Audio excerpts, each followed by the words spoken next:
Hello everyone, এটা হচ্ছে একটা লাইডার, যেটা হচ্ছে একটা রোবট ইউজ করে তার এনভায়রনমেন্টটা দেখতে অ্যান্ড এই এনভায়রনমেন্টের একটা 2D আর 3D ম্যাপ তৈরি করে। এবং এই 2D আর 3D ম্যাপের উপর বেস করেই একটা রোবট হচ্ছে এক প্লেস থেকে অন্য প্লেসে মুভমেন্ট করতে পারে, আপনার অবস্টেকেল অ্যাভয়েডেন্স করে, যেটা হচ্ছে টেসলার সেলফ ড্রাইভিং কার, আর দেন বিভিন্ন হচ্ছে ইন্ডাস্ট্রি ইন্সপেকশনের কাজে, তারপর হচ্ছে ড্রোনে ইউজ করা হয়।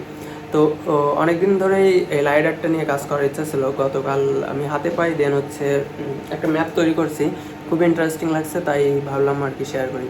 তো এখানে হচ্ছে আর কি লাইডারের সাথে আমরা হচ্ছে মাইক্রো কন্ট্রোলার হিসেবে বা কন্ট্রোলার হিসেবে হচ্ছে জেটসন অরিন নাও ইউজ করতে পারি, দেন হচ্ছে রাসবেরি পাইও ইউজ করতে পারি।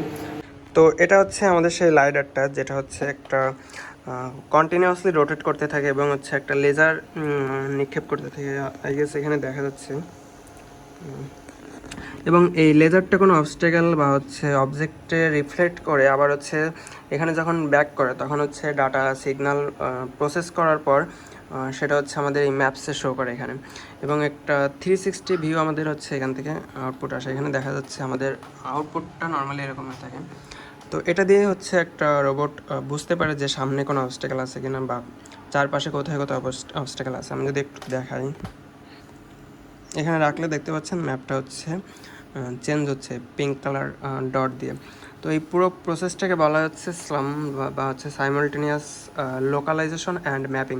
মানে রোবট হচ্ছে একই সাথে নিজের পজিশন ডিটেক্ট করে এবং এনভায়রনমেন্টের একটা ম্যাপ তৈরি করে।